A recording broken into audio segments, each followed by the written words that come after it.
వంటల్లో ఎప్పుడూ side character చేసే మన కరివేపాకుని ఈరోజు మెయిన్ ఇంగ్రీడియంట్‌గా చేసుకుంటూ మంచి ఫిష్ ఫ్రై చేసేద్దాం. ముందుగా శుభ్రం చేసుకున్న కరివేపాకును 2 గుప్పెళ్ళు మిక్సీలో వేసుకుందాం. తగినంత పచ్చిమిరపకాయలు, అల్లం వెల్లుల్లి పేస్టు, ధనియాల పొడి, గరం మసాలా, కొద్దిగా కారం. కారం మాత్రం మన అత్తగారనే మాటలంత ఘాటుగా ఉండాలి. ఉప్పు మాత్రం కోడలు చేసే ఖర్చంత ఉండాలి.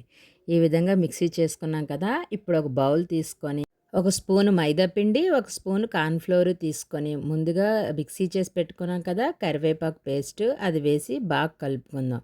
ఈ మిశ్రమంలో ఇప్పుడు మన చేతికి చిక్కిన చేప ముక్కల్ని వేసుకోవాలి. ఈ చేప ముక్కల్ని మనం పెళ్లి కూతురికి ఫేషియల్ చేస్తాం చూసారా? మేకప్ ఎక్కడా లేకుండా, వదలకుండా, బొల్లు లేకుండా మేకప్ ఏస్తామే, ఆ విధంగా ఈ చేప ముక్కలన్నిటికీ ఫుల్లుగా మేకప్ వేసి రెడీ చేసుకొని పక్కనుంచుకోవాలి.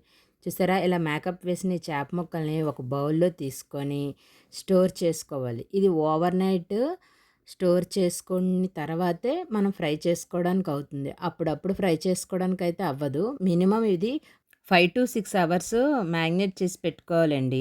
అలాగైతేనే ఈ ఫిష్ ఫ్రై చాలా టేస్టీగా బావుంటుంది. విడిపోకుండా వస్తుంది. Welcome back to my channel. It's your Mary Raj. Please subscribe our channel. ఇప్పుడు వీటిని బాగా మ్యాగ్నేట్ చేసి పెట్టుకున్నాం కదా ఓవర్ నైట్. ఇప్పుడు వీటిని మనం షాలో ఫ్రై చేద్దాము. ఫ్రై అనేది మనం మీడియం ఫ్లేమ్‌లోనే చేసుకోవాలి. వీటిని మీడియం ఫ్లేమ్‌లోనే 2 వైపులా ఎర్రగా వేపుకొని తీసుకుంటే టేస్ట్ మాత్రం చాలా బావుంటుందండి. ఇది టేస్ట్ ఎలా ఉందని మా అత్తగారిని అడిగితే, నా ఘాటైతే సరిపోయింది గానీ, కోడలు ఖర్చే ఎక్కువయ్యింది. కొద్దిగా చూసి తగ్గిస్తే బావుంటుంది, ఇంకాస్త బావుంటుంది అన్నారు. మీరు ఇంకొద్దిగా ఖర్చు తగ్గించి చేసి చూడండి. ఈ ఫిష్ ఫ్రై మాత్రం అద్దిరిపోతుంది.